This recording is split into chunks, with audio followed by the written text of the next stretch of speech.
nosso bloco de hoje, nós vamos falar sobre os beneficiários do regime geral de previdência social, tá? Bom, a gente pode dividir os beneficiários do regime geral de previdência social, né, em dois grandes grupos, tá? Bom, em primeiro lugar, só é beneficiado do regime geral de previdência social pessoa física, tá? Uma empresa não é beneficiária da previdência social, tá? Só indivíduos, pessoas, tá?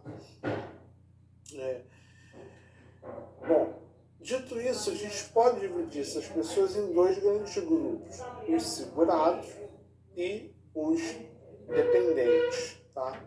O segurado, ele tem uma relação direta com a previdência social, tá? Então, segurado tem uma relação direta com a previdência social. Então, ele contribui para a previdência, né, todos os meses lá, recolhendo os valores que são devidos por ele. E se acontece alguma coisa com ele, né, ele vai lá e recebe uma aposentadoria, recebe um auxílio por incapacidade, né, um auxílio de acidente, salário de família, etc. O dependente, a relação dele com a previdência é uma relação interposta, tá?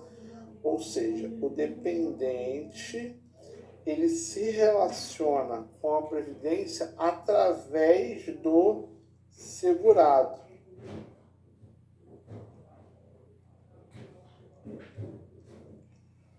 Ele tem um vínculo, a gente pode dizer, indireto. O vínculo direto dele é com o segurado, né? A gente vai ter lá na aula de benefícios por dependência, a gente vai explicar isso um pouco melhor. Mas dependente, ele é alguém que depende de um segurado, depende economicamente, e aí por conta disso ele tem essa relação indireta com a previdência. E aí quando esse segurado, por algum motivo, deixa de existir, né, ou é preso, né, aí sim essa relação se coloca da previdência com o dependente, tá? Mas inicialmente essa relação é interposta através do segurado, tá? Bom, e a gente tem aqui um esquema importante também, para vocês visualizarem graficamente, né? A gente tem então aí os segurados, né, que são as pessoas que, como eu falei, têm um vínculo direto com a previdência. Esses segurados se dividem então em dois grupos, os obrigatórios e os facultativos, né? E os obrigatórios se dividem então em 5 subgrupos, né? A gente tem então o segurado empregado, o segurado empregado doméstico, o segurado contribuinte individual, o segurado avulso e o segurado especial, tá? Então, esse quadro aí é interessante para vocês terem então essa visão geral de quem são os segurados da Previdência Social, tá? Bom, vamos começar então a falar desses segurados, tá? Vamos começar então lá pelos obrigatórios, né? Então, nossa primeira figura é o segurado empregado, que está, a gente vai encontrar, né, falando dele no artigo 11, inciso 1º da Lei 8.213, né? E no artigo 1º do Decreto 3048, né, que eu, como eu falei para vocês lá na nossa introdução, também é chamado de Regulamento da Previdência Social, tá? Bom, De forma genérica, a gente vai dizer então que esse cara é aquele sujeito que presta um serviço a uma empresa, tá? Em caráter não eventual, com subordinação mediante remuneração, tá? Quando a lei fala, né, desse caráter não eventual com subordinação mediante remuneração, a gente tem aí um conceito muito parecido com o conceito que a CLT traz, tá? Que a consolidação da lei do trabalho traz. É um conceito parecido com o conceito de empregado lá da legislação trabalhista. E por que isso acontece? Porque a gente pode dizer que o segurado empregado é, por excelência, o trabalhador seletista, o trabalhador de carteira assinada. Tá? A gente vai ver que não só ele, tá? Porque a lei vai incluir aqui outras possibilidades, mas a primeira pessoa que vem na nossa cabeça quando a gente pensa numa pessoa que contribui para o INSS é exatamente o cara que tem lá a carteira de trabalho assinada, tá? Então, o segurado empregado é aquele que presta um trabalho, um serviço de natureza urbano-rural em caráter não eventual, com subordinação mediante remuneração, tá? Quando o artigo fala em empresa, tá? Esse conceito é um conceito que não necessariamente vai se confundir com aquela ideia de empresa lá do direito empresarial, tá? Empresa que é o tomador de serviço, pode ser uma pessoa física, tá? Não tem problema. Se você trabalha para uma pessoa física, você ainda assim vai ser considerado empregado, mesmo que aquela pessoa que toma o serviço não seja propriamente uma empresa, tá? Então, pode ler isso aqui com um pouco de cuidado, tá? Bom, também vamos se enquadrar aí nessa situação. O bolsista ou estagiário que presta serviços à empresa em desacordo com a lei, tá? Então, se um bolsista ou um estagiário, ele é bolsista estagiário e a pessoa que está tomando ali o serviço dele cumpre com a lei do estágio, ele não vai ser um segurado empregado. Agora, se esse estagiário trabalha 8 horas por dia, faz hora extra, tem controle de ponto, só ele pode trabalhar, se cobra meta, etc, etc, etc, está descaracterizado esse contrato de estágio e ele vai ser, portanto, um segurado empregado, porque, na verdade, empregado ele é, tá? Bom, exercente de mandato eletivo federal, estadual ou municipal, desde que não vinculado a regime próprio de previdência, tá? Então, você tem lá, seu trabalho com carteira assinada, e você resolve se candidatar a vereador, ganha a eleição e vai exercer a vereança, tá? Então, nesse tempo que você está exercendo a vereança, você continua vinculado ali ao regime geral de previdência social. Agora, se você é um servidor estatutário, né, tem um regime próprio de previdência, tá? Você é, por exemplo, técnico judiciário. Aí você vai se candidata a vereador, vence a eleição, vai exercer a vereança, né? Você vai permanecer vinculado ao regime próprio, tá?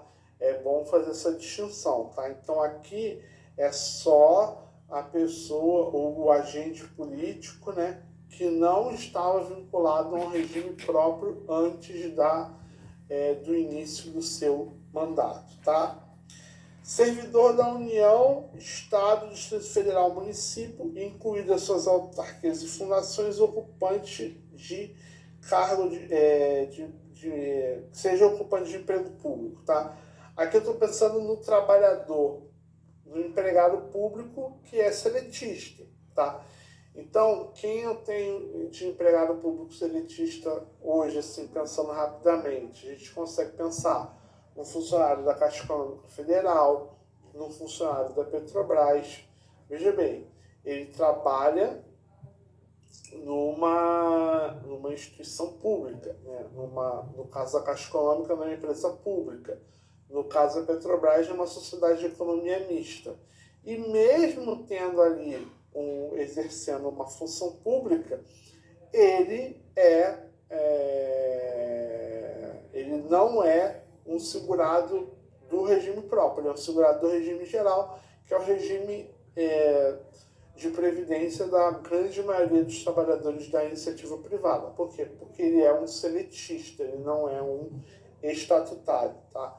Então, quando você se deparar com uma situação de um agente público, você precisa olhar para aquele agente público e pensar: esse agente público, ele é seletista ou ele é estatutário? Se ele é seletista, ele é empregado público. Se ele é empregado público, ele é segurado empregado do regime geral de previdência social, tá?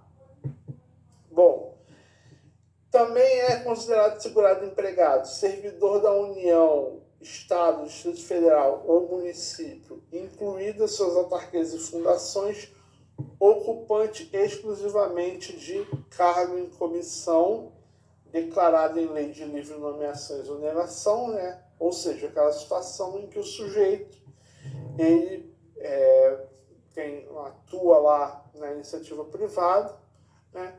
E aí, por algum motivo, ele é chamado, né, para exercer uma função ali, por exemplo, na prefeitura, para ser um assessor do prefeito, né? Ele vai contribuir para a Previdência como segurado obrigatório, né? Servidor do Estado, Distrito Federal ou município, veja bem que aqui nesse caso, tá, não se aplica a União, tá?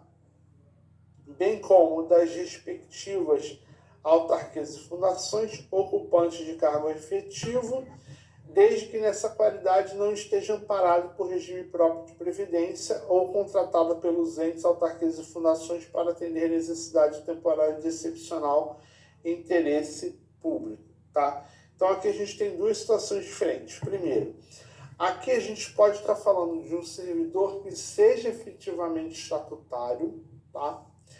Mas que ele trabalhe no estado ou no município que não tenha regime próprio, tá? Por quê?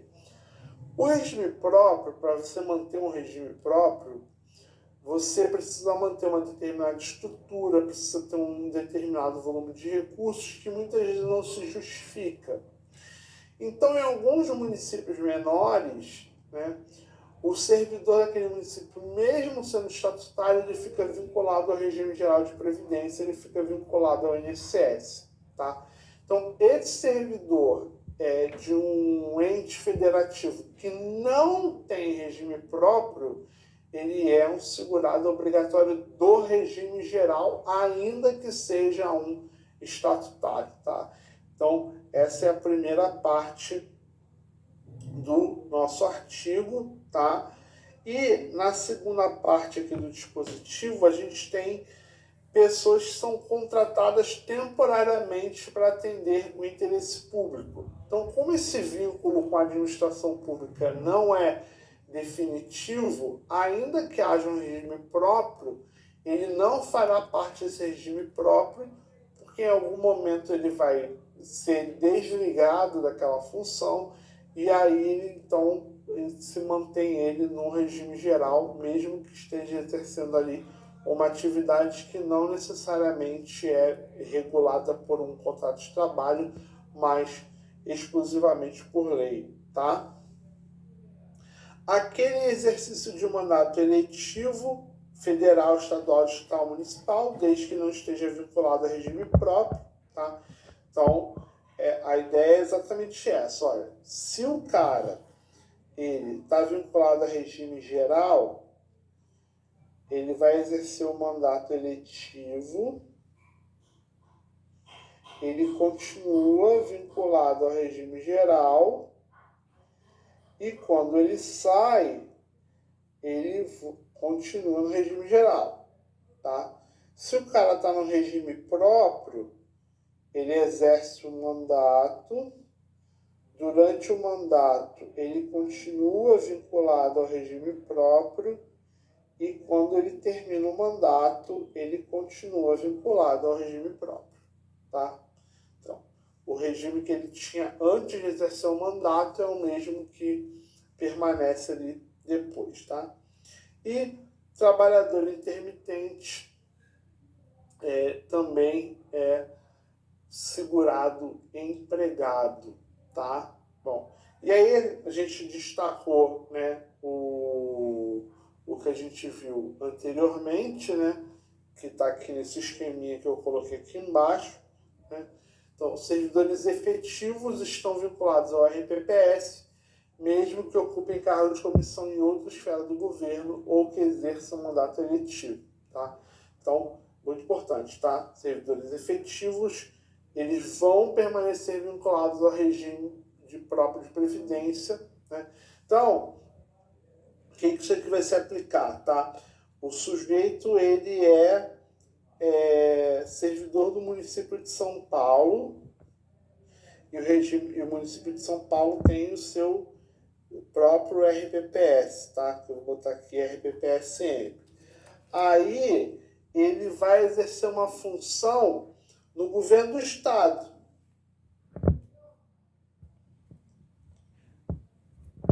Ele vai continuar contribuindo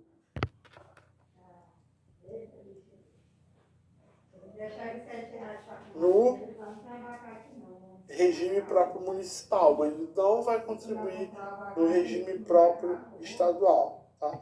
E aí, quando ele retorna comprar uns abacates, ele continua contribuindo lá no regime próprio do município. Ok, gente? Você vem do posto? Vamos seguir. Ela vem de baixo. Empregado doméstico, tá? É a segunda categoria do empregado obrigatório, tá? Aqui a gente tem uma distinção, tá? Não precisaria ter, porque a rigor, né? O segurado empregado doméstico, ele também é um empregado, Menino, tá? embora, Mas como a lei dá um tratamento diferenciado para ele, então a lei acaba também distinguindo a categoria empregado de empregado ainda bem doméstico. que deu certo agora. Tá Empregado doméstico é aquele que presta serviço de forma contínua, subordinada, onerosa e pessoal, tá? Esses requisitos aqui, como eu falei, são Tá dormindo bem aí. lá os da CLT, tá? A pessoa ou família no âmbito residencial desta, tá? Então é importante que seja uma atividade tem esse trabalho, tem que ser para uma pessoa, para uma família. Agora o homem quer saber dela, não. Então não pode ser para uma empresa. Tem que mãe deixar uma gata em porque Então, ela é pro se você, interior. por exemplo, eu faço serviço doméstico, mas eu trabalho para uma empresa que me manda para casa de alguém, mas eu trabalho para a empresa. Isso já vai descaracterizar o empregado doméstico, ainda que você faça um serviço doméstico, tá? Importante, sem fins lucrativos. Então, por exemplo, se aquela pessoa de casa, resolve fazer bolo para vender, não. isso já vai descaracterizar também o empregado doméstico, ainda que essa âmbito se desenvolva no da residência da pessoa. Tá? Em cotas. Então, pessoa família no âmbito residencial sem fins lucrativos por mais de 2 dias da semana, ou seja, 3 dias. Devia que é melhor. E acho que ele pode ser chamado até daquele que fez no ano passado, que é federal, pode ser chamado até para eu. Maria, 3 concursos. Supondo, ontem a mulher escalante me passou no concurso. 7 seria obviamente legal, mas é para a professora. Né? Deve ter sido. Mas vem na chega a esforçada. acontecer e aí a pessoa vai. Ela tá fazendo pós e já passou foi no concurso, foi no que ela tiver direito, tá? Então, nesse caso, o empregado doméstico também é uma categoria de segurança obrigatória. Dando a gente entregando por macho que só quer usar. Individual, tá? Não Contribuinte Agora a situação da individual, Gabriela gente tá pode muito dizer, triste, que grosso chegou modo, um homem que é velho ruim que ela arruma ou muito o por dia. empresário ou a pessoa que Gente, trabalha Gente falsa, o nome por da conta tem até medo, própria, porque ele faz, tá? inventando fazer Esse história é o pra até contribuinte fazer alguma individual. coisa com a E a menina. gente também pode lembrar aí Zé uma meu tá bom de categoria que tirar ela de aparece lá. muito aí hoje ele ia como pro mundo da contribuinte casa, mãe. individual, que é o Zé mesmo, lingüista de como a confissão Dani religiosa acredita em ou história em membro de junho, instituto não é falta de da aviso não, consagrada como a Daniela tava congregação dizendo. ou ordem religiosa, né? E lá não é de Então, o confiança que a de gente vai jeito pensar aqui nenhum. como contribuinte Lá na individual? loja, Com essa mentirada aí que ele inventou Ei, dela. gente, tá Pastor, doido, pai eu de falei nada com ela, santo, não. rabino, Gente monge, ruim. né, freira, Lá é cheio qualquer de gente, pessoa né? nessa Essa que tá pra situação inventar já tá falsa, é de uma pessoa, É, da vai se comadre, enquadrar cunhada. lá aí tem um como rapaz também, contribuinte tá louco. individual, tá? Lá tem um rapazinho que trabalha lá também. Ela não é de confiança não, tá bom de tirar Uma ela de quarta lá. categoria é Não é o mesmo? Pode tirar, porque trabalhador ele pode inventar avulso, coisa. tá? Mas, O né? trabalhador sim. O cara avulso, dele vai fazer nada com ela, não o tem, né, que é mais comum, né, de quando se pensa no trabalhador avulso é o Ele tem estivador pouco pra gostar de coisa ruim.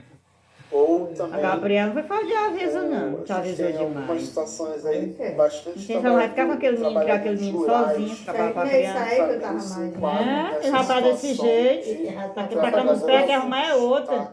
Então esse trabalhador avulso, ele é um trabalhador que ele presta um serviço que é Tá intermediado vendo? por um órgão gestor de mão E tá de vendo aí é o obra, bem. né? Esse órgão gestor tem a sigla OGMO, que vocês vão ver por aí, tá? Então, por exemplo, a pessoa que trabalha lá no Porto de Santos, né? Vai chegar um navio, vai precisar fazer uma descarga, aquele navio precisa descarregar, então o OGMO ele vai apontar ali trabalhadores que vão ser responsáveis por fazer essa carga e descarga do navio, tá? Esse trabalhador ele não presta serviço diretamente ao porto, ele não presta serviço diretamente à transportadora, à empresa que opera o navio, né? Ele faz esse trabalho de forma avulsa, né? Intermediado ali por esse órgão gestor de mão de obra, tá? B, exerce a atividade de movimentação de mercadorias em geral, nos termos do disposto na Lei 2023, em áreas urbanas e rurais, sem vínculo empregatício, né, com intermediação obrigatória do sindicato, né? Então, como eu falei, a gente também tem aí bastante essa figura em geral em trabalho rural ou portuário, tá? Quinta categoria, o segurado especial. Esse segurado especial, gente, ele a gente pode dizer grosso modo que é o trabalhador rural. Tá? Então, o cara que trabalha ou na agricultura ou no extrativismo. Né?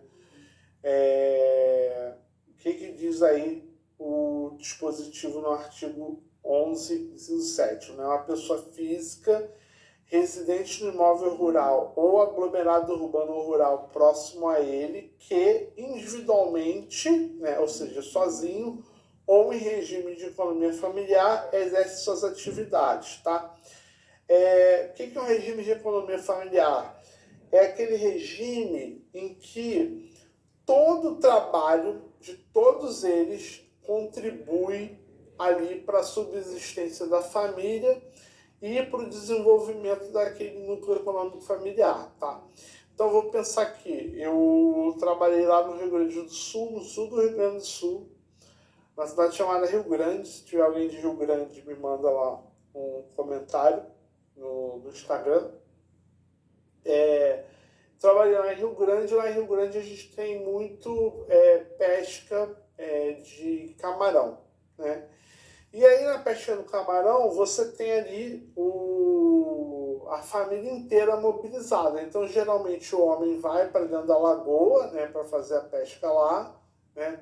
As mulheres ficam ali trabalhando, geralmente auxiliando, por exemplo, com a iluminação e tal, e às vezes com a limpeza do camarão e tal, e às vezes tem um filho que vai pegar esse camarão e vai vender em algum lugar, tá?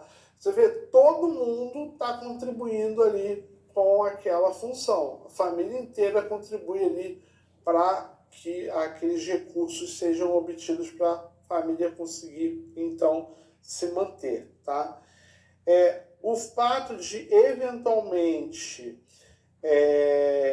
um terceiro auxiliar não descaracteriza essa condição de segurado especial, tá?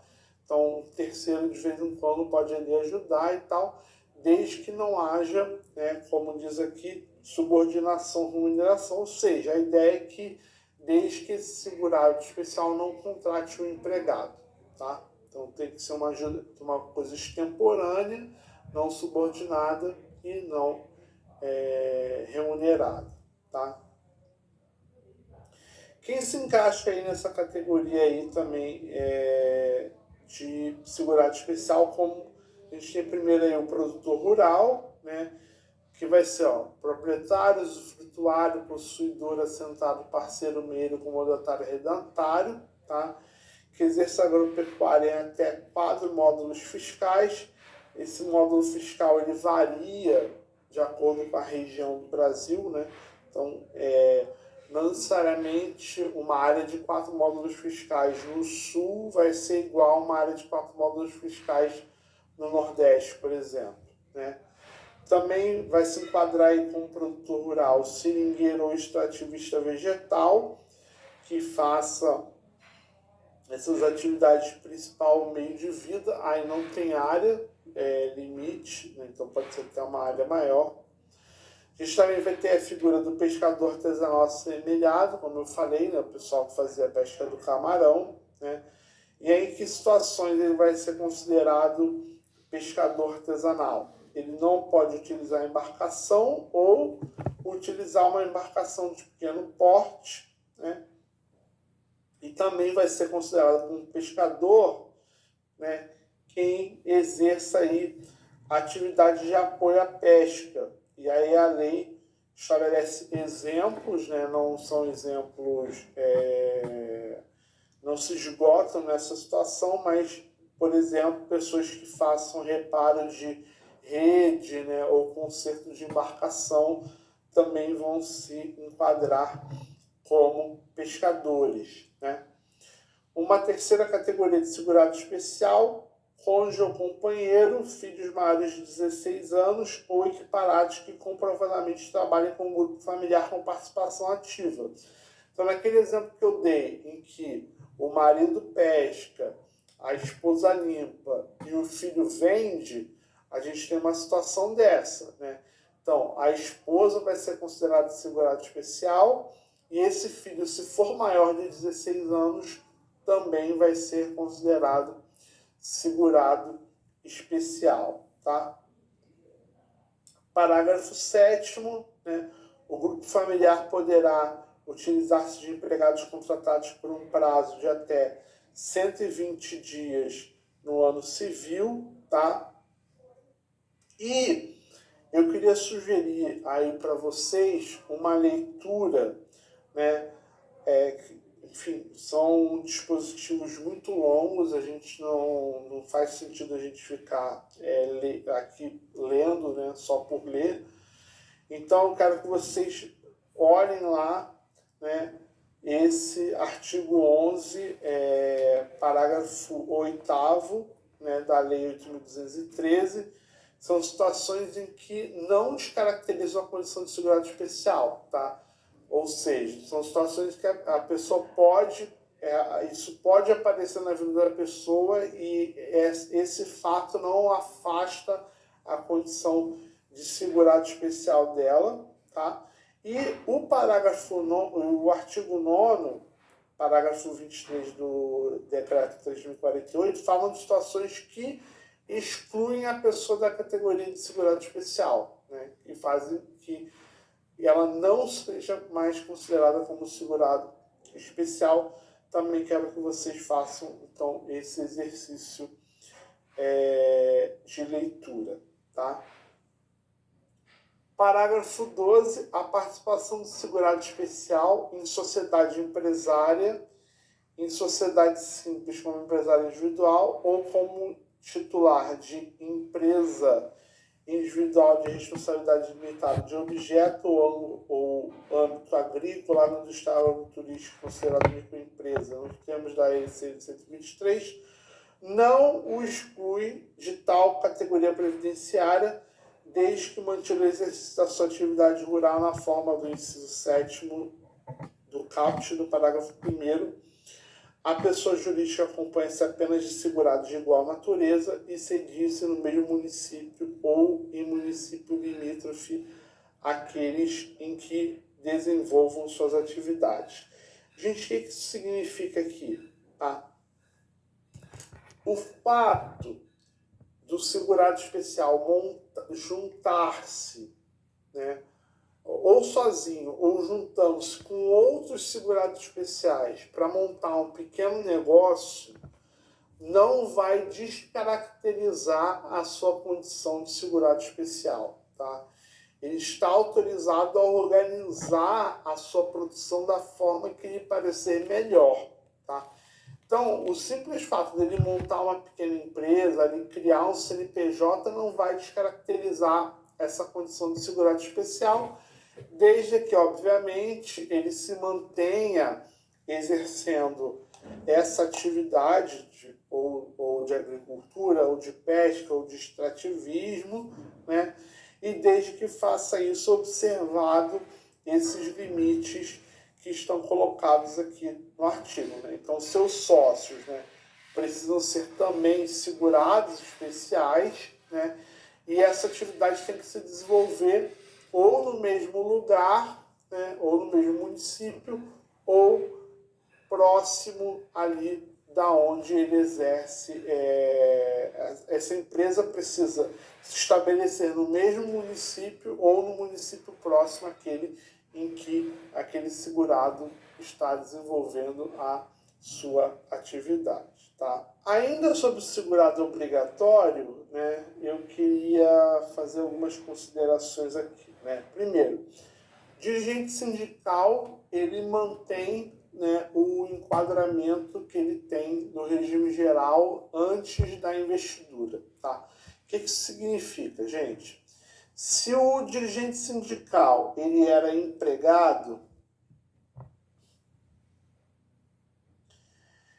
ele, durante o seu mandato, ele continua sendo empregado.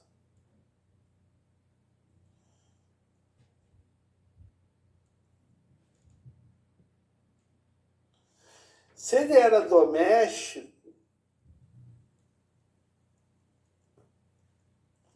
ele continua sendo doméstico durante seu mandato. Se ele era avulso, ele continua sendo avulso. Ele era segurado especial, ele continua sendo segurado especial, tá? É isso que esse dispositivo nos diz, tá? Bom, outro ponto importante, gente. O aposentado que volta a trabalhar, ele é segurado obrigatório, tá? Ou seja, ele continua tendo que contribuir para a Previdência, tá?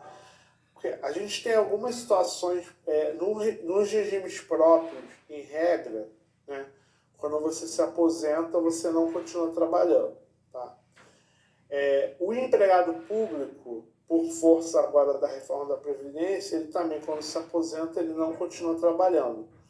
Mas o empregado da iniciativa privada, ele pode se aposentar e continuar exercendo sua atividade laborativa, tá?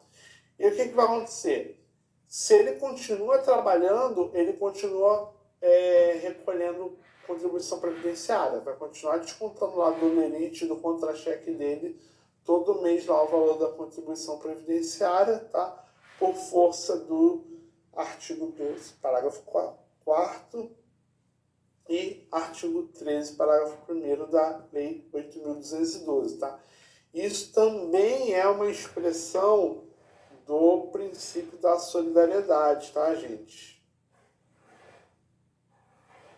Mesmo que ele não vá se beneficiar muito mais, né, da Previdência, porque ele já contribuiu e já está gozando da sua aposentadoria, como ele continua trabalhando, continua recebendo, continua tendo renda, essa renda vai ser exigida dele, né? Parte dessa renda vai ser exigida dele para contribuir para o regime, tá? E para a gente fechar esse bloco, né? O trabalhador que exerce mais de uma atividade, ele é filiado em relação a cada uma delas, ou seja, ele contribui em relação a cada uma delas. Então, o que é muito comum de acontecer, por exemplo, o sujeito é professor e professor universitário e médico seletista. Não, enfim, pode ser contribuinte individual também, né? Ele tem duas funções, ele é professor universitário e médico. Ele contribui para o INSS enquanto professor universitário e ele contribui para o INSS enquanto médico, tá? Ele, em relação a cada uma dessas atividades, ele vai continuar ali filiado, vai continuar ali contribuindo, tá? Com isso a gente fecha esse bloco, a gente já continua no tema segurados e dependentes da Previdência Social.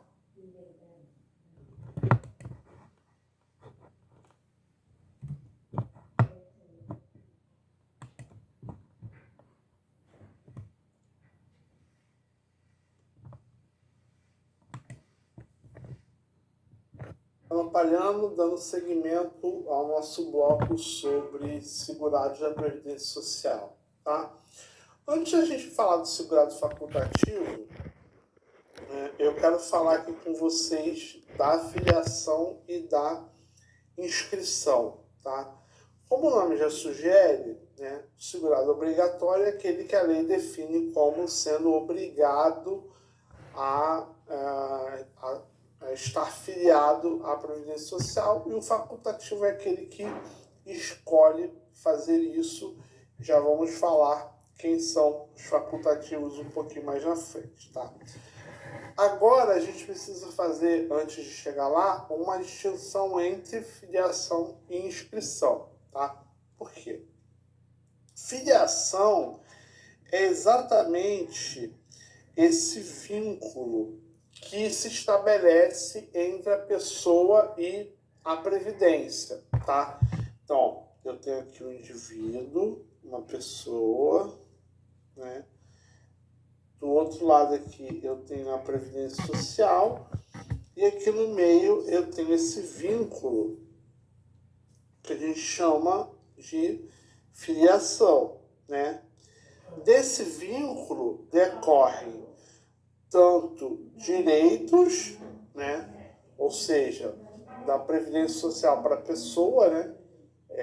Prestações, benefícios, serviços previdenciários, quanto deveres da pessoa com a Previdência, né? O principal dever é a contribuição previdenciária, mas há outros deveres, como prestar informações, preencher relatórios, etc, etc. Né? Então, a filiação é esse vínculo que vai ser estabelecido entre a Previdência e a pessoa, tá? Bom, quanto ao segurado obrigatório, ou seja, aquele segurado que a lei diz que é segurado da Previdência, independentemente da sua manifestação de vontade, o simples exercício da atividade já faz surgir esse vínculo, tá? O simples exercício da atividade faz exercer esse vínculo, tá? Então vamos pensar no segurado empregado, que é o segurado obrigatório típico, tá? Você, no primeiro dia, quando você colocou o pé no seu primeiro emprego, você pisou, entrou, naquele momento que você entrou no seu primeiro dia de trabalho, se estabeleceu o seu vínculo com a Previdência Social, tá? Você não precisou falar com ninguém, você não precisou preencher uma ficha, você não precisou ir lá no INSS avisar, não precisou fazer nada. Você entrou no seu trabalho, no primeiro dia de trabalho, nasceu esse vínculo automaticamente, tá? Claro, é uma ficção jurídica, né? Mas é uma ficção jurídica que tem efeitos, né? Então, a partir do momento em que você sentou lá na cadeira, começou a exercer sua atividade, daquele momento em diante, você passou a ser segurado e passou a ter todos os direitos e deveres decorrentes dessa condição, tá? Então você não precisa fazer nada, tá? Basta que você se enquadre numa situação que a lei define como sendo uma situação em que você é considerado segurado obrigatório, tá? Trabalhador doméstico, trabalhador avulso, contribuinte individual, etc, etc. Tá? Em qualquer dessas situações, o simples exercício da atividade já te faz ser considerado segurado, tá? Isso tem até uma expressão interessante, porque se, por exemplo, seu patrão não recolhe a contribuição previdenciária, não te registra, não avisa para o INSS que você está trabalhando para ele, ainda assim, se você preencher os demais requisitos, você, por exemplo, poderá receber um benefício, tá? Então, se você começou a trabalhar hoje, seu patrão ainda não assinou sua carteira, você ainda não formalizou nada, só sentou lá, começou a trabalhar, você sofre um acidente de trabalho. Você vai ter direito ao benefício previdenciário, ainda que o INSS nem saiba da sua condição. Claro, quando você for lá no INSS, o INSS vai colher a documentação, vai fazer tudo certinho, mas ainda, mesmo o INSS sem saber que você existia, aquele direito já nasce para você, tá? Bom, no caso do segurado facultativo, a situação é um pouco diferente. Por quê? Porque para o segurado facultativo, a lei oportuniza a ele a possibilidade de criar esse vínculo. Esse vínculo não surge automaticamente, né? Então precisa haver o quê? Uma manifestação de vontade. Ele precisa chegar para o INSS e falar: olha, INSS, eu quero contribuir para a Previdência. Eu quero criar esse vínculo com você. Eu quero estabelecer esse liame com você, tá? O segurado precisa fazer isso. Como é que ele vai fazer isso? Ele vai, então, ir até o INSS, tá? Ir no modo figurado, né? Hoje em dia, tudo no computador, né? Mas ele precisa ir até o INSS, se inscrever, né? Vai dizer para o INSS: olha, tá aqui meu nome, o nome da minha mãe, CPF, etc, etc. E ele vai, então, fazer o pagamento da primeira contribuição. E aí, só a partir do momento em que ele paga a primeira contribuição, é que ele, então, se torna um segurado, tá? Então, guardem bastante bem isso na cabeça, tá? Para o segurado obrigatório, a filiação surge, o vínculo se estabelece a partir do momento que ele começa a exercer a atividade. Para o facultativo, o vínculo só surge a partir do momento em que ele formaliza a inscrição e paga a sua primeira contribuição, tá? Então, enquanto ele não pagar a contribuição, ele não possui os direitos e deveres decorrentes da condição de segurado da Previdência Social, tá? Bom, e o que é a inscrição? A inscrição nada mais é do que a formalização dessa filiação, tá? Então, o que vai acontecer? No caso do segurado obrigatório, essa inscrição ela é normalmente posterior ao exercício da atividade, tá? Então, geralmente, você começa a trabalhar, né? E aí o patrão vai tomar as medidas necessárias para te cadastrar, fazer registro no Ministério do Trabalho, etc, etc, né? No caso do facultativo, normalmente a inscrição antecede a filiação. Então, primeiro o cara vai lá, faz a inscrição, aí ele paga a contribuição e aí então se estabelece esse vínculo, tá? Então vou até colocar aqui no slide para vocês guardarem isso, né? Em relação ao segurado obrigatório, a gente está então primeiro a filiação, depois a inscrição.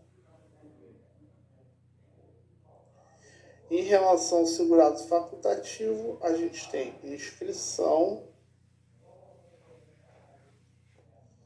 depois de filiação.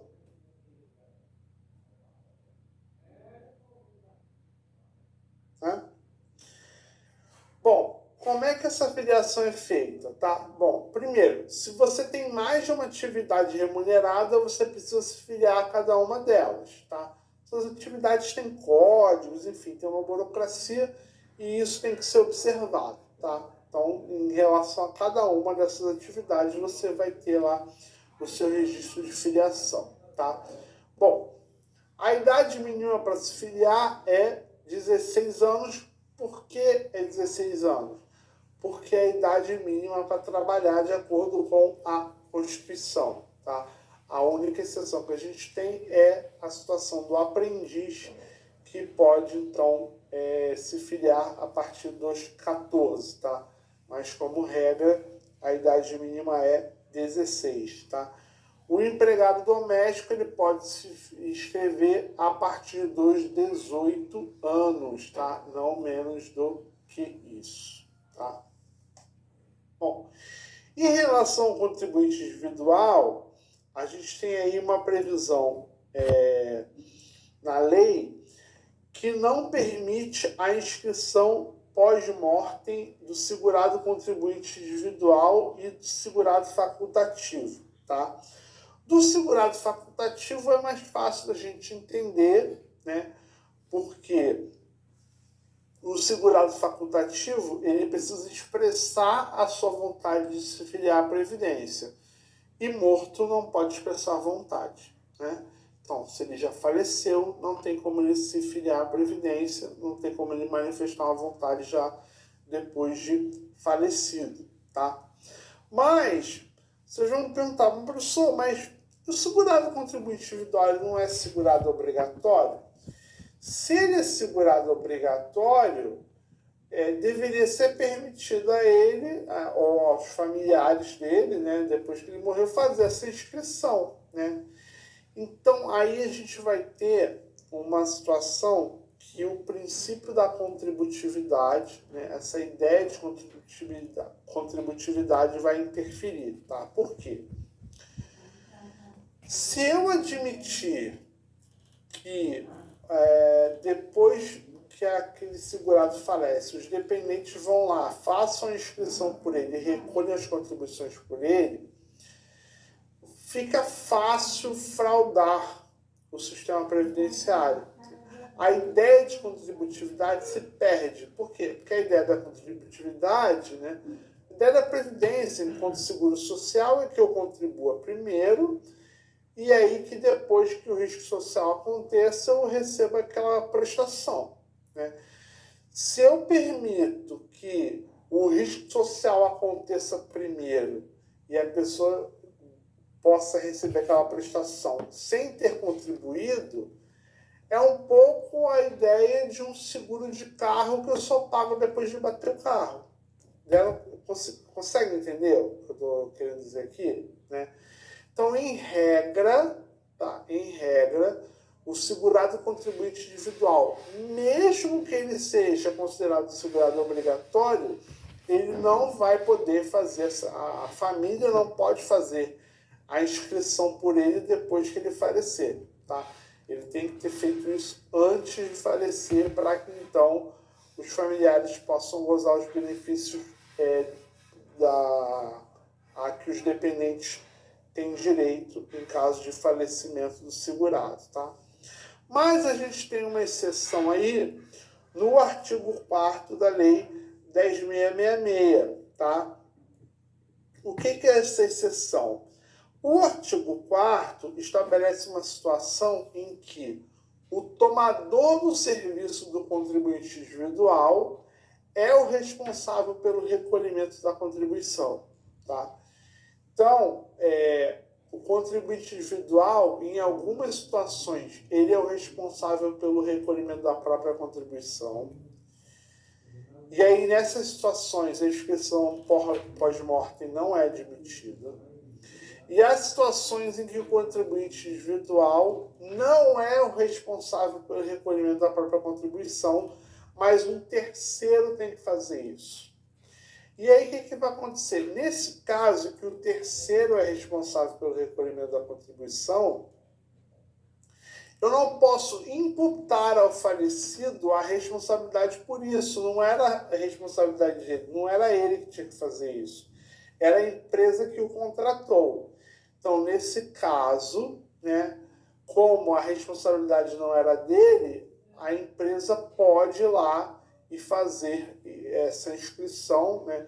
Os familiares podem pleitear que isso seja corrigido, essas contribuições sejam recolhidas, para que os familiares possam ter direito aos benefícios, se for o caso, né? Aqui pensando em pensão por morte, né? Então, para que os familiares possam, então, pleitear a pensão por morte, se for o caso, tá? Bom, e aí, a gente tem aqui no parágrafo 1º a obrigação das cooperativas de recolher a contribuição dos seus associados, né? Também é uma situação em que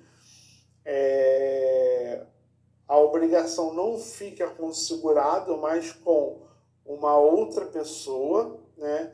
E o parágrafo 2º estabelece, então, a obrigação ou da cooperativa ou da pessoa jurídica tomadora de serviço do contribuinte individual de, então, efetuar essa inscrição do segurado lá no INSS, tá? Bom, gente, falando aqui do dependente, né?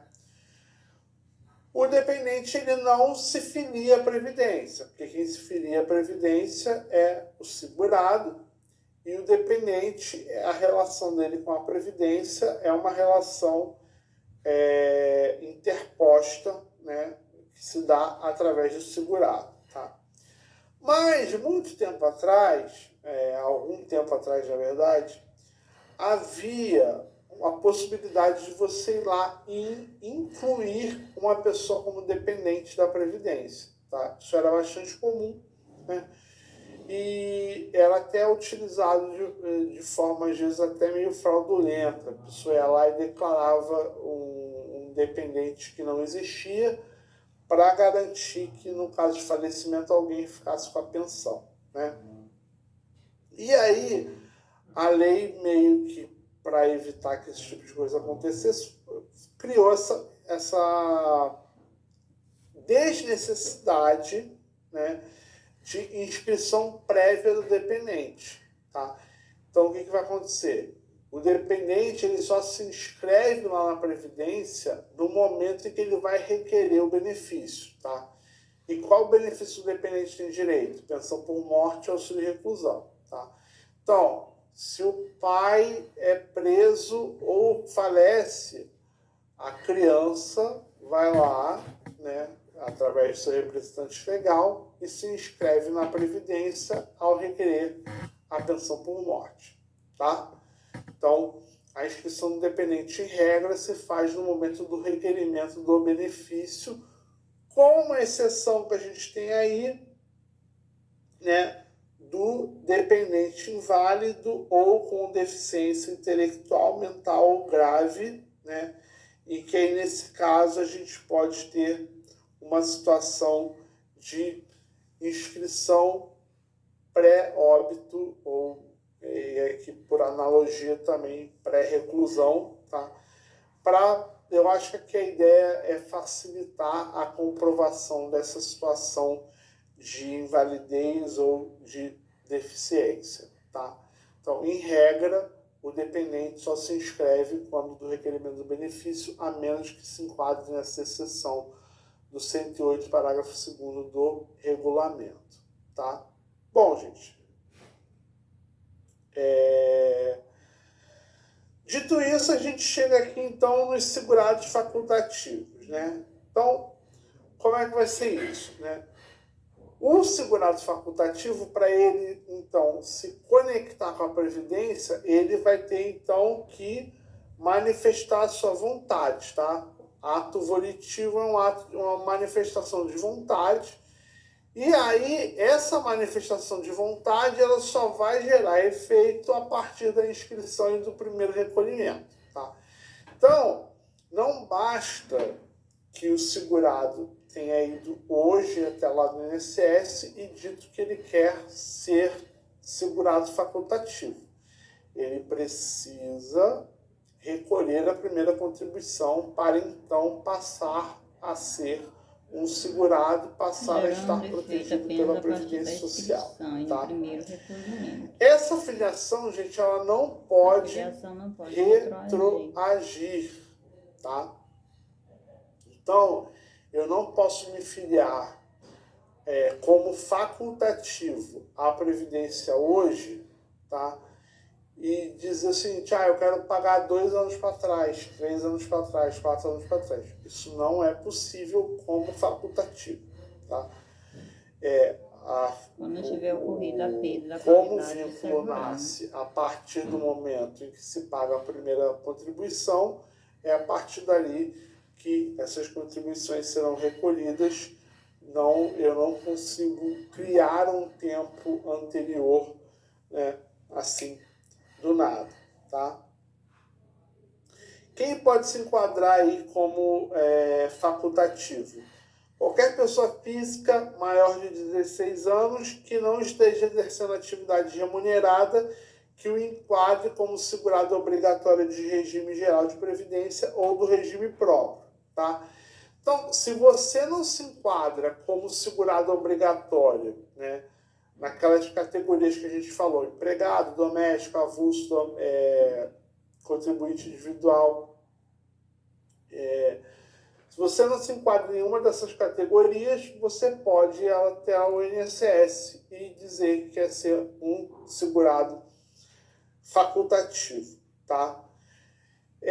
E a gente já falou também no bloco anterior, né, que quem está afiliado ao regime próprio não pode se inscrever como facultativo apenas para obter uma segunda aposentadoria e um segundo benefício, tá? Isso também não é permitido. Se você é segurado obrigatório, você não pode ser segurado facultativo, tá? E aí, quando eu falo em segurado obrigatório, eu estou falando tanto de regime geral quanto de regime próprio, tá? Bom, e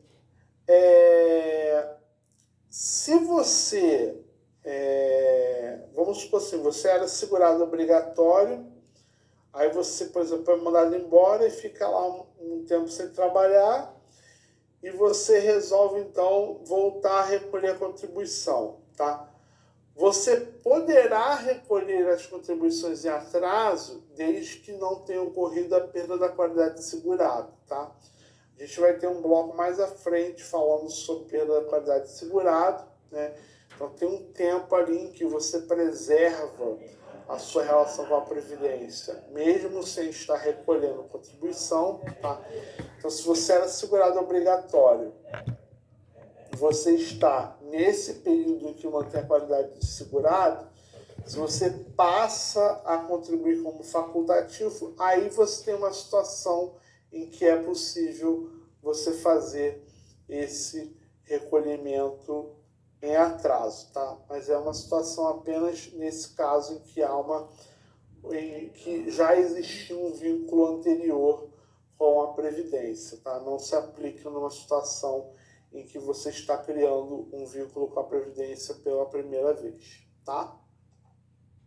Bom, aqui a gente fez um destaque exatamente para essa questão da vedação de filiação, né, de quem participa do regime próprio de Previdência Social, tá?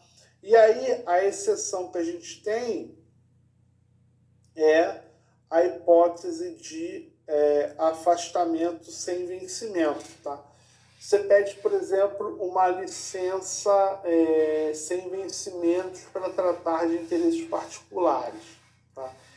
E aí, no ente para o qual você trabalha, não existe uma previsão de manter o pagamento de contribuições. O que você vai fazer? Você pode contribuir como facultativo lá no INSS, tá? Mas isso só vai se aplicar nesses casos em que o regime próprio não permita essa manutenção do recolhimento, tá? Como a União permite, como está ali na 812, então isso não se aplica para servidores da União, tá? E o servidor público já aposentado, ele também não pode se vincular como facultativo, tá?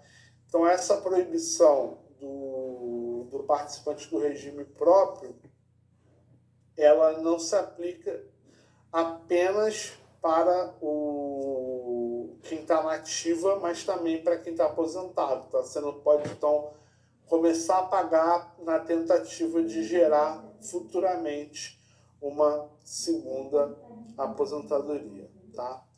Vamos lá, vamos continuar aqui. Quem pode, então, se filiar, né? A gente já falou lá da questão da idade, né? Então, se você não é segurado obrigatório, você pode se inscrever e se filiar como facultativo. E aí o regulamento, o decreto 3048, vai trazer alguns exemplos de situações que autorizam a filiação na qualidade de segurado facultativo. Então, parágrafo 1º.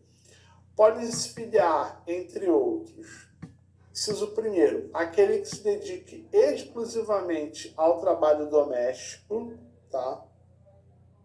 Então, se ao caso de um casal, aí o homem ou a mulher se dedicam integralmente ao trabalho doméstico, né? Não possuem atividade remunerada, eles podem se filiar como facultativos, né? Na busca de obter futuramente um benefício previdenciário. Síndico de condomínio não remunerado, né? Também vai se encaixar. Estudante. O estudante também pode recolher, né? Você quer aí já ir adiantando, né? Contribuindo para ver se consegue se aposentar mais cedo. Você já pode ir fazendo isso desde cedo, né? O brasileiro que acompanha cônjuge em serviço no exterior, né? Então, se o seu cônjuge é transferido a trabalho, né, para Europa, e você não vai mais poder continuar trabalhando aqui, ou não trabalhava e vai para lá, né, você também pode continuar recolhendo como facultativo, né? Inciso 5º, aquele que deixou de ser segurado obrigatório. Você se desligou, você tinha um trabalho e aí você decide não mais trabalhar para se dedicar exclusivamente ao trabalho doméstico, por exemplo. É uma situação em que se justifica passar a contribuir como facultativo, né?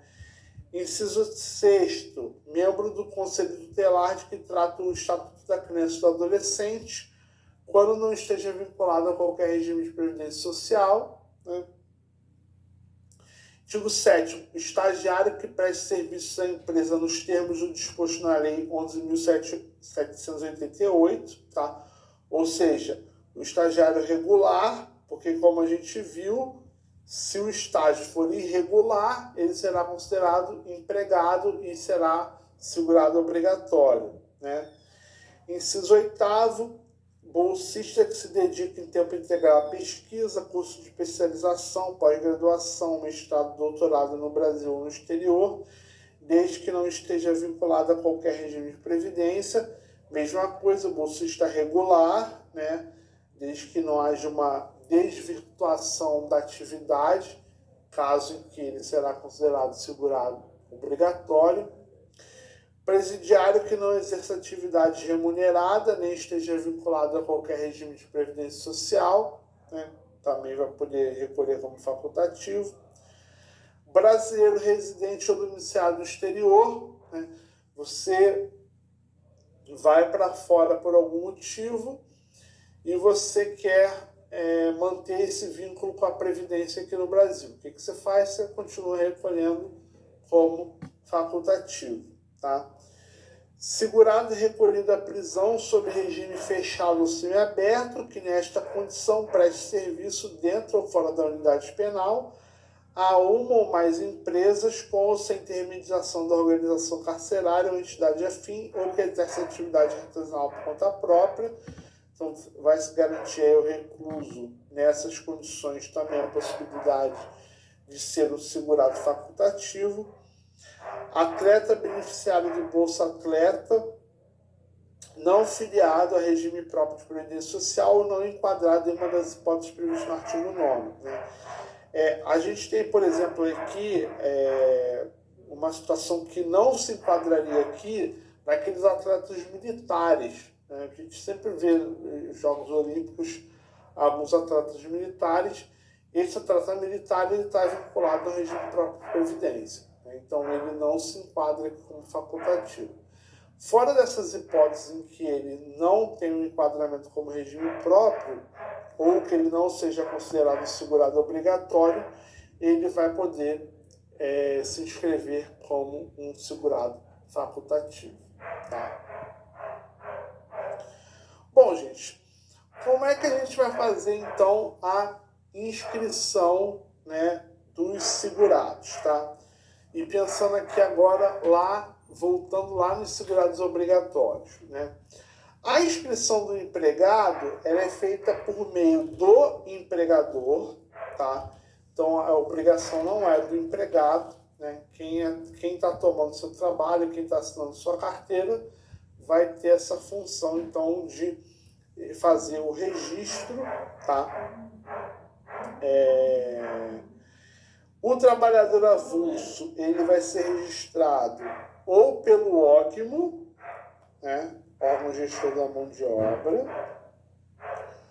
ou pelo sindicato, conforme for o caso, tá? Então, órgão do trabalhador portuário, sindicato para o caso do trabalhador não portuário. O empregado doméstico também vai ser registrado pelo empregador, tá? Veja, todas as situações aqui até agora, nenhuma era obrigação do próprio segurado, né? Sempre obrigação de um terceiro, tá? Inciso 4, contribuinte individual, né?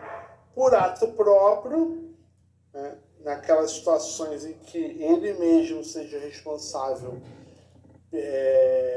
pelo recolhimento, né, da sua contribuição previdenciária, pela cooperativa de trabalho ou pela pessoa jurídica que empreste serviço, né? Nesse caso, a gente tem uma obrigação de um terceiro, aí não é do próprio contribuinte, né?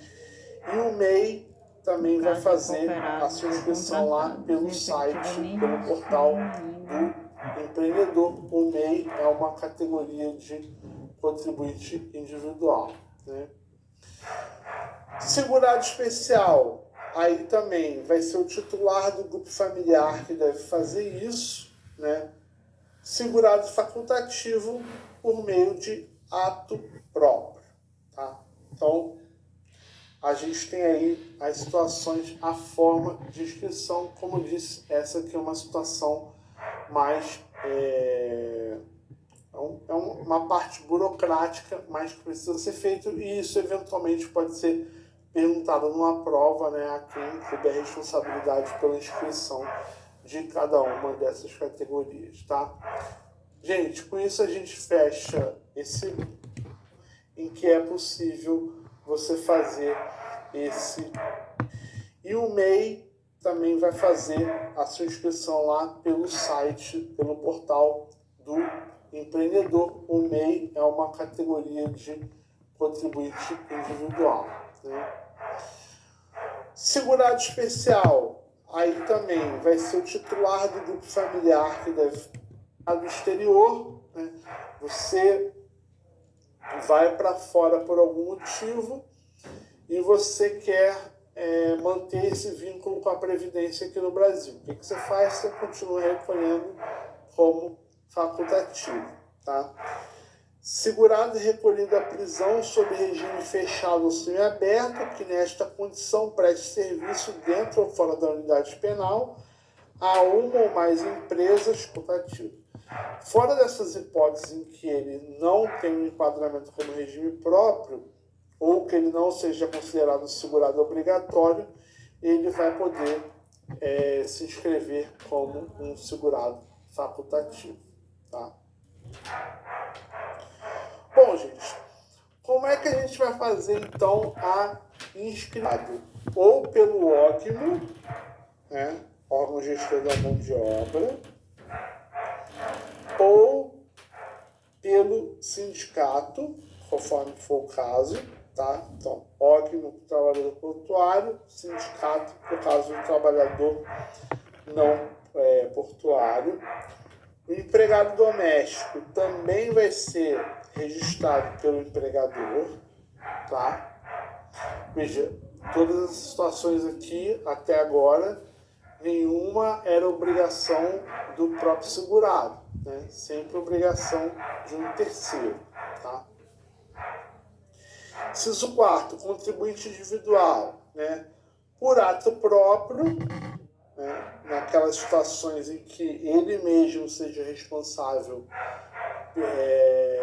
pelo recolhimento, né, da sua contribuição previdenciária, pela cooperativa de trabalho ou pela pessoa jurídica que empreste serviço, né?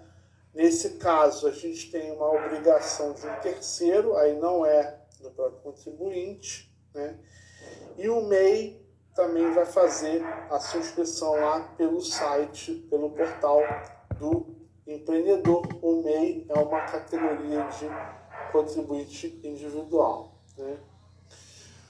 Segurado especial, aí também vai ser o titular do grupo familiar que deve fazer isso, né? Segurado facultativo por meio de ato próprio. Tá? Então, a gente tem aí as situações, a forma de inscrição, como eu disse, essa aqui é uma situação mais uma parte burocrática, mas que precisa ser feito, e isso eventualmente pode ser perguntado numa prova, né, a quem coube a responsabilidade pela inscrição de cada uma dessas categorias, tá? Gente, com isso a gente fecha esse pedacinho aqui do nosso bloco e a gente volta na sequência para falar de dependentes.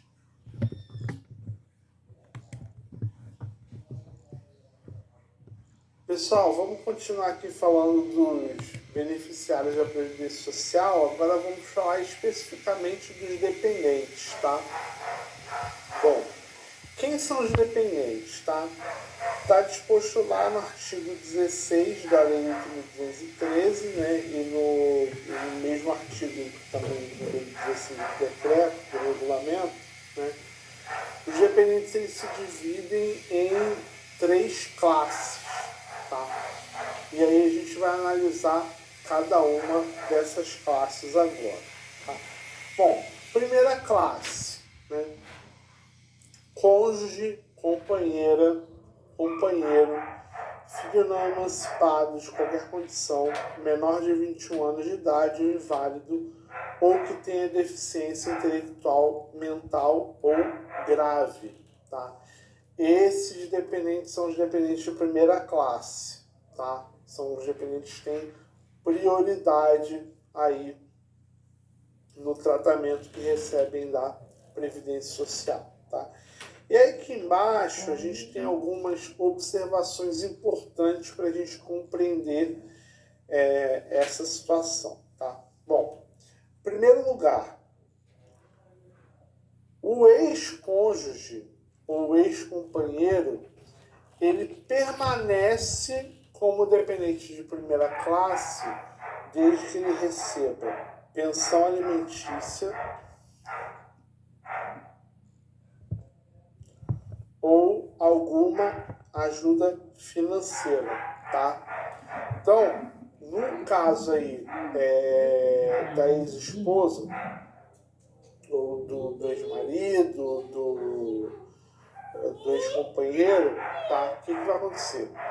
Se depois da separação, cada um seguiu seu rumo, ninguém dependia de ninguém, ninguém pagava nada para ninguém, essa condição de dependente desaparece, tá? Desaparece. Aí, sem dúvida nenhuma, não haverá direito à pensão ou auxílio de reclusão. Mas, se ao separar-se, eles estabeleceram, por exemplo, um valor de pensão, ou se o ex-marido ou ex-esposa contribuía financeiramente com o seu ex, uma contribuição assim, razoável, tá, gente? Não vai ser um negócio assim, me empresta R$20 aqui, né? Tem que ser algo assim realmente que demonstre que havia uma dependência de um para com o outro, tá?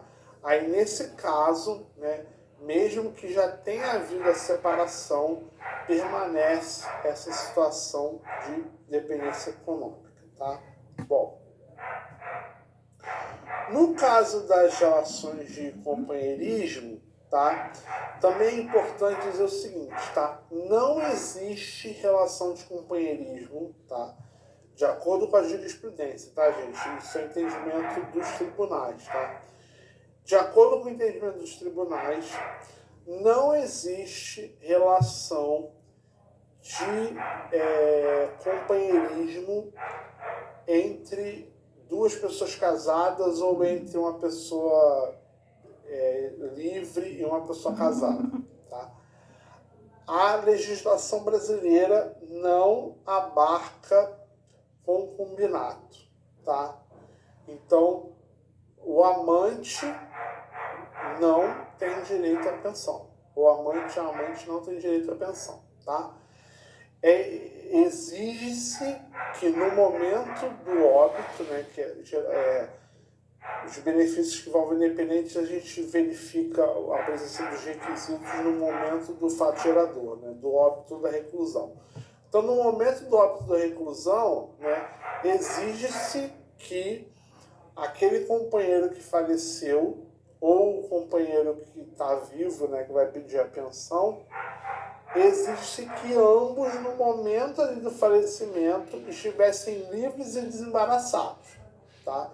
Então, exige-se então que ambos estejam separados judicialmente, ou divorciados, ou viúvos, ou separados de fato, senão não se admitirá a condição de dependente, tá? A lei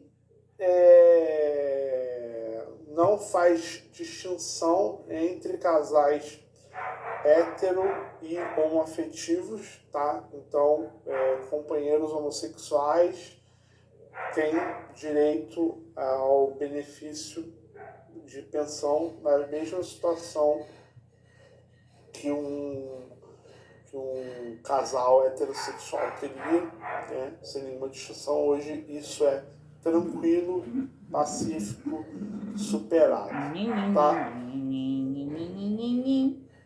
Filho inválido, mesmo que seja menor de 21 anos, continua dependente de segurado desde que não emancipado e caso a emancipação seja por coração de grau em curso superior, que também não perde, tá? O que é isso aqui, gente? Em regra, né, o filho ele só é dependente previdenciário até os 21 anos, tá? E aí o que vai acontecer? Há situações, então, que o filho ele não vai ter condição de começar a exercer uma atividade remunerada e obter o próprio sustento, né? E aí, nessas situações, a lei vai permitir que essa condição de dependente permaneça para além dos 21 anos de idade, tá? Como é que a gente vai verificar isso? A gente precisa verificar isso. Primeiro, a invalidez, essa situação de invalidez, ela tem que ter acontecido antes ou da emancipação, tá? A emancipação é uma hipótese que tem lá no Código Civil, em que o indivíduo ele alcança a capacidade civil, a gente fala vulgarmente maioridade, antes de alcançar a idade que o Código estabelece preenchidas determinadas condições, tá? Então, pode ser, nada impede que uma pessoa seja considerada civilmente capaz, mas também seja considerada inválida, tá? Eu sei, para vocês do serviço social, talvez essa expressão inválida possa soar um pouco pejorativa, mas eu estou trabalhando com ela porque é a dicção da lei, da legislação, tá? É como aparece lá na legislação e a gente tem que trabalhar desse jeito porque normalmente é assim que é cobrado na prova, tá? Então, invalidez, ela tem que ter ocorrido antes da emancipação ou antes de completar os 21 anos, tá? Por quê? Porque se ela ocorreu depois disso, presume-se que essa pessoa teria direito a um outro benefício previdenciário, porque você estava trabalhando e tal, você ficou inválido, você tem direito, por exemplo, a uma aposentadoria por incapacidade permanente, tá? Então, por isso que existe que essa condição de invalidez tenha se instalado antes da emancipação ou antes de completar os 21 anos, tá? Bom, deficiência intelectual ou mental também vai autorizar essa permanência da situação de dependência, tá? E isso vai ser reconhecido por meio de uma perícia médica, tá? E aqui já no final do slide, falando aqui dos equiparados a filho. Que situação é essa aqui, gente? Não, foi menor não. O filho, ele é um dependente de primeira classe, né? Mas a lei reconhece que há arranjos familiares, que há situações em que, embora não haja um filho, ou embora aquela pessoa não seja propriamente um filho, se estabelece um vínculo entre ela e o segurado falecido ou segurado recluso, que justifica reconhecer a existência dessa dependência econômica. Com a sua cabeça. E aí, o parágrafo 2º vai dizer o seguinte: vamos equiparar, vamos considerar como se filho fosse o enteado, né? E aí, gente, o enteado aqui ele vai ter que ter efetivamente esse vínculo, tá? O enteado que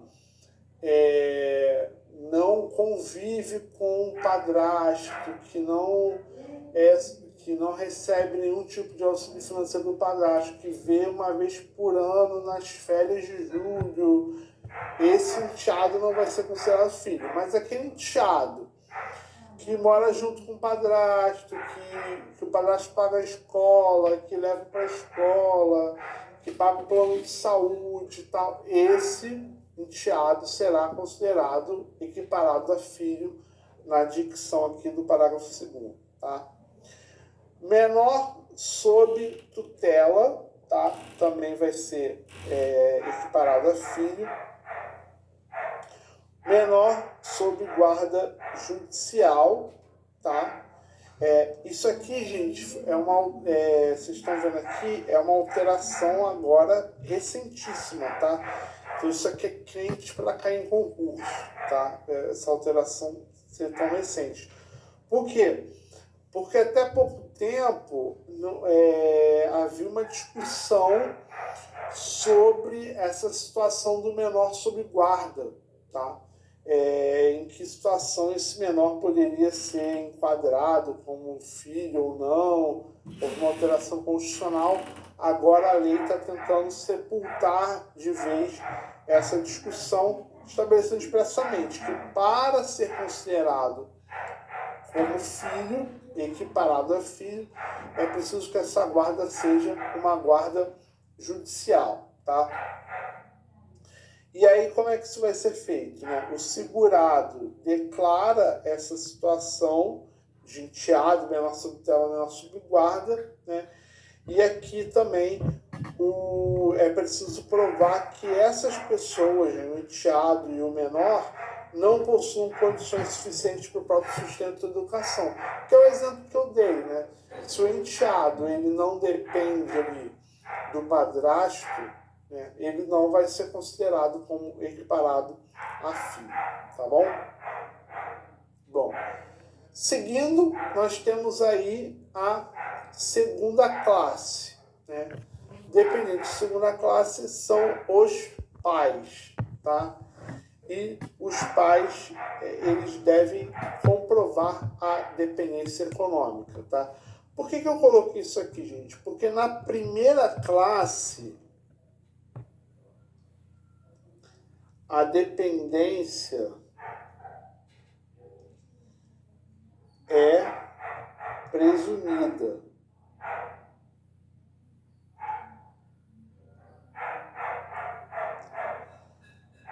Com exceção do equiparado a filho, né? O equiparado a filho ele vai ter que também fazer esse esforço de demonstrar dependência, tá?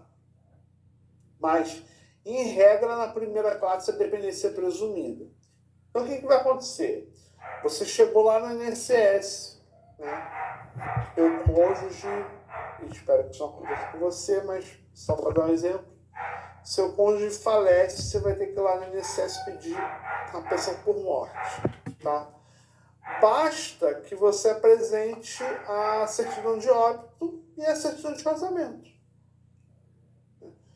Ninguém vai perguntar quanto você ganhava, quanto seu marido ganhava, quem pagava o que em casa, se tinha cartão de crédito, conta conjunta, nada disso. E tudo isso é dispensável, tá? A única coisa que vai ser pedida, depois a gente vai ver, é uma declaração dizendo que vocês não estavam separados de fato no momento do óbito, tá? Mas a dependência, ela é presumida, é uma presunção legal. A lei diz que há essa dependência e ponto. O INSS precisa observar essa disposição, tá? Os pais, eles já não podem fazer isso. Então, se um pai ou uma mãe, né, perde ali o seu filho e vai até o INSS para pedir a pensão, não bastará levar a certidão de nascimento do filho e a certidão de óbito para pedir a pensão. Eles vão ter que demonstrar, olha, eu dependia desse meu filho, esse meu filho pagava o aluguel, a conta de luz, o plano de saúde, a gasolina, fazia feira do mês, etc, etc, tá? Os pais precisam comprovar dependência econômica, senão não serão considerados dependentes, tá? E essa dependência econômica, gente, também é importante que seja uma dependência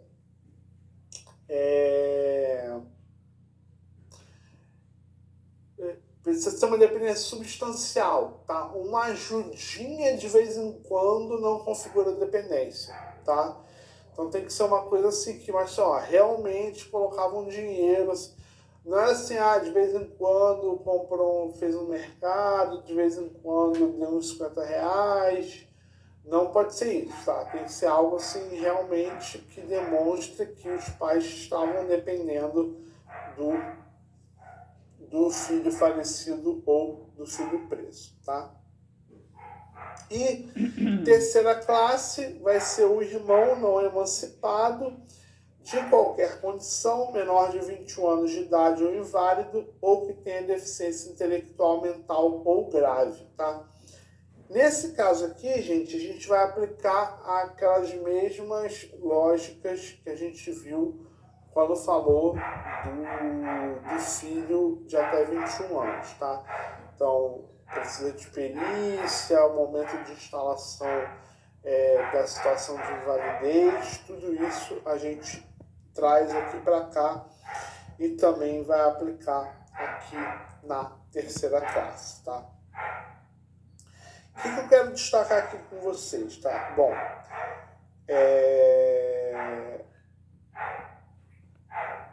a existência de dependentes de uma classe exclui subsequentes. O que isso quer dizer? Tá? Vamos supor que um homem venha a falecer e ele deixe um filho,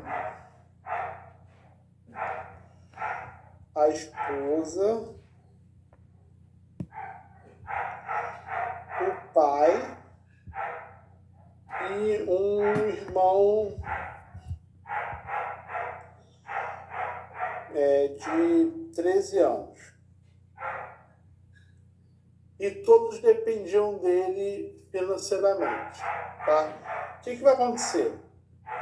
A pensão vai ser deferida apenas para o filho e para a esposa. O pai não recebe nada, o irmão de 13 anos não recebe nada. Por quê? Porque o filho e a esposa são dependentes de primeira classe. Ou seja, você só tem dependente de uma classe, tá?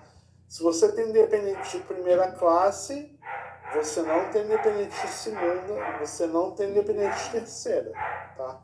Agora, se eu tiro da jogada o filho e a esposa e eu deixo só o pai e o irmão, aí o pai recebe a pensão e o irmão não, tá? Porque eu tenho dependente de segunda, eu vou excluir o dependente de terceira. Vou até colocar aqui para vocês não esquecerem, tá? Então, o que tem que ser verificado? Se tem dependente de primeira classe, não tem, a gente pode ir para o de segunda, não tem, a gente pode ir para o de terceira, tá? E o que acontece também? O fato, mesmo que depois, por exemplo, no segundo exemplo que eu dei, que o pai faleça, o irmão não recebe a pensão, tá? Porque o dependente de segunda classe vai excluir a condição de dependência da pessoa que está ali enquadrada na situação de terceira classe, ok? Vamos seguir aqui, né?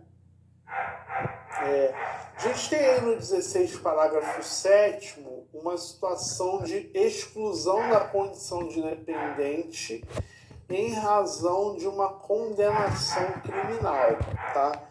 Diz aí o 16, parágrafo 7º. Será excluído definitivamente da condição de dependente quem tiver sido condenado criminalmente por sentença com trânsito em julgado, como autor, coautor ou partícipe de homicídio doloso ou de tentativa de homicídio doloso cometido contra a pessoa do segurado, ressalvado absolutamente incapazes e inimputáveis, tá?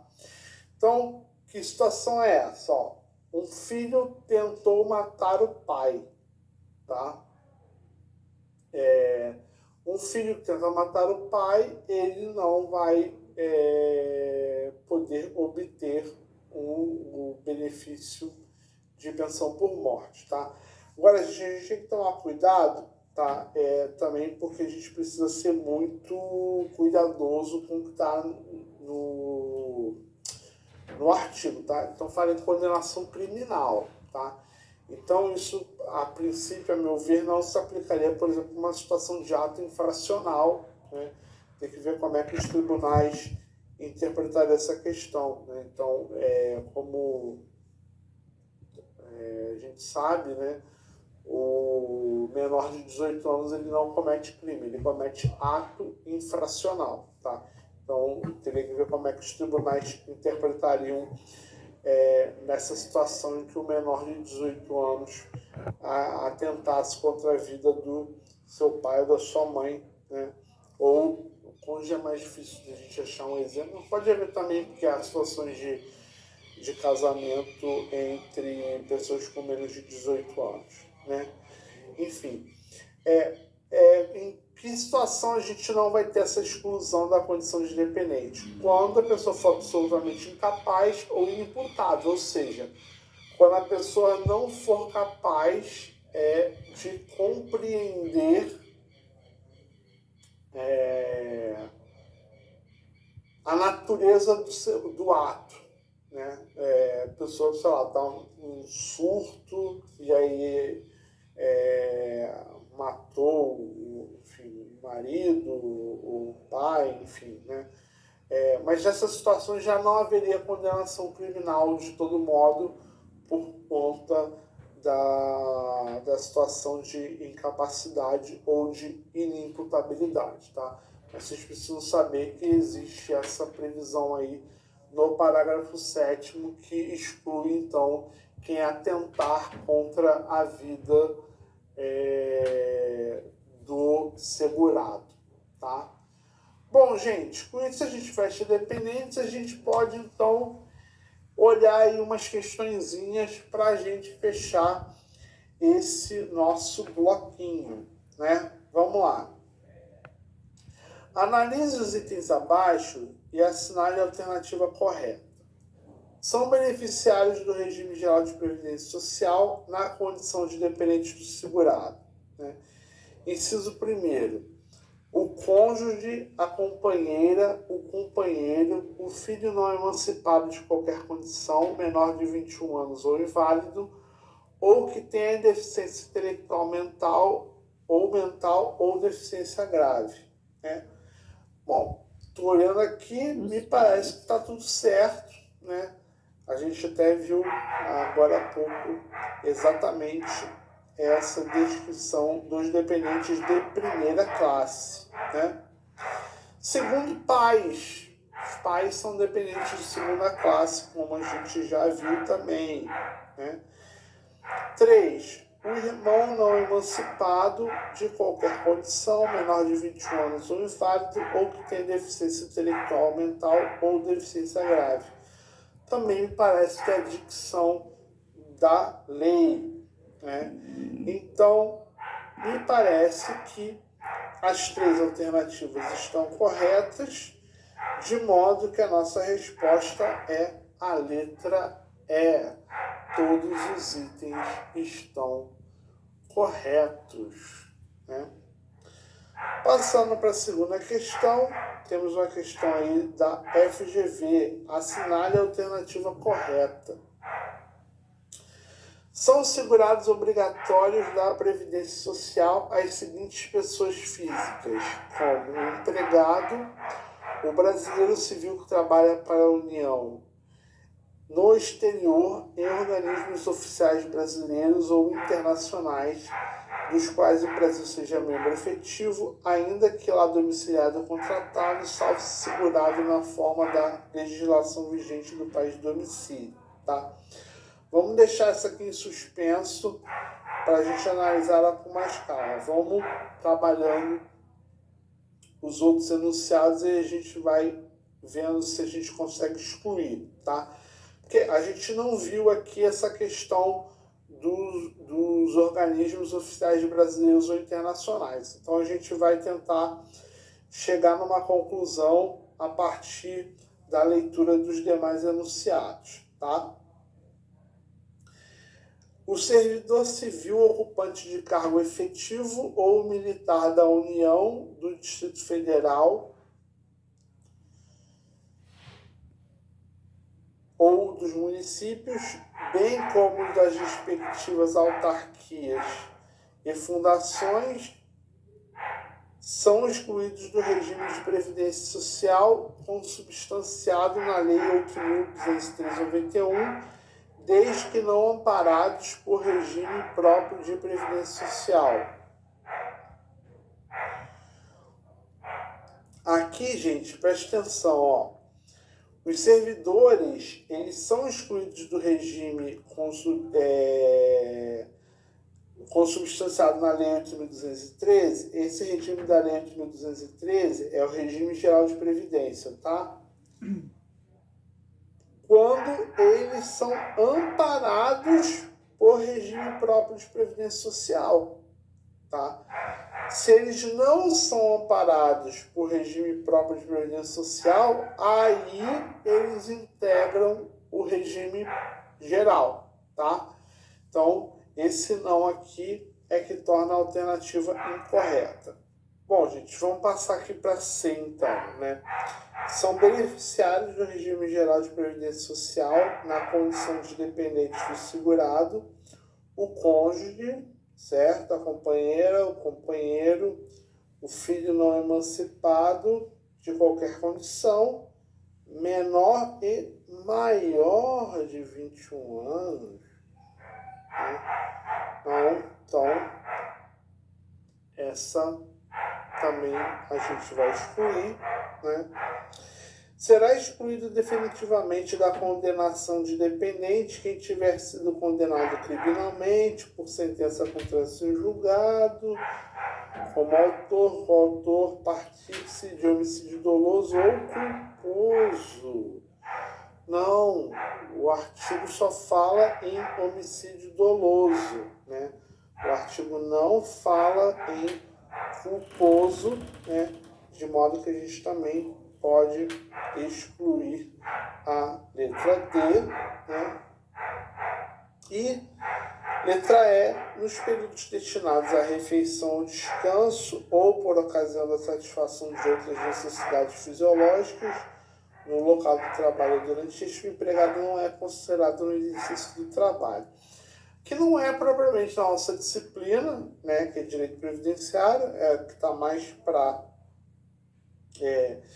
direito do trabalho, né, mas eu posso falar para vocês, acho que até vocês teriam esse feeling, essa intuição de que não dá para a gente falar, né, que o sujeito que está lá no trabalho levanta para fazer um xixi ou que está fazendo um lanche, né, não vamos considerá-lo como se ele não estivesse trabalhando, né? Então a gente também aqui consegue excluir a letra E. Portanto, só nos resta como alternativa correta a letra A, tá? E aí, gente, eu queria pedir para vocês, tá? Para vocês irem lá na legislação, lá na Lei 8.213, e lerem todas as hipóteses ali em que a gente vai considerar uma determinada pessoa como segurado obrigatório da Previdência, tá? A gente trouxe aqui para vocês ali a norma geral, mas vocês precisam também ter contato ali com outras situações, como é aqui a da letra A, né, e que fala essas situações de pessoas que estão a serviço do Brasil ou a serviço de organismos internacionais lá fora, né? E aí tem algumas situações ali que é importante que vocês conheçam, principalmente quem vai pegar concursos em que o direito previdenciário seja cobrado de forma mais incisiva, tá? Bom, outra questãozinha aqui pra gente, né? Alberto, 15 anos, foi contratado por determinada empresa para desempenhar as atividades de menor aprendiz. De acordo com as leis que dispõem sobre a Previdência Social, Alberto é enquadrado como, né? Vamos lá. Letra A, trabalhador avulso. Bom, avulso a gente viu, né, que geralmente o trabalhador portuário ou não portuário, mas que ele não é contratado diretamente pela empresa, tem uma intermediação ou do órgão de gestão da mão de obra ou do sindicato, né? não é o caso aqui para gente, né? Segurado facultativo é aquele que não desempenha atividade remunerada, né? Também não é o caso porque o Alberto ele desempenha uma atividade remunerada, ele como aprendiz ele vai receber ali uma remuneração. O contribuinte individual a gente tentou matar o pai, terceiro lugar. E, gente, eu queria pedir, né? Alberto, 15 anos, foi contratado por determinada empresa para desempenhar as atividades de menor aprendiz. De acordo com as leis que dispõem sobre a Previdência Social, Alberto é enquadrado aqui para a gente, né? Segurado facultativo é aquele que não, então nos sobra aí o segurado obrigatório na qualidade de empregado, que é, então, o nosso gabarito, né? Mais uma questãozinha, aí, famoso certo ou errado do CESP, né? Julgue o item a seguir com base na emenda 103, com base na reforma da Previdência. O regime geral de previdência social aplica-se ao agente público ocupante exclusivamente de cargo em comissão declarado em lei de livre nomeação e exoneração, de outro cargo temporário, inclusive mandato eletivo ou de emprego público. É exatamente a dicção do texto, né? Então, nosso gabarito é certo, né? E com isso nós fechamos aí a remuneração. O contribuinte individual, a gente viu, geralmente se relaciona com alguém que trabalha por conta própria, né? Também não é o caso aqui do Alberto. Então, nos sobra aí o segurado obrigatório na qualidade de empregado, que é, então, o nosso gabarito.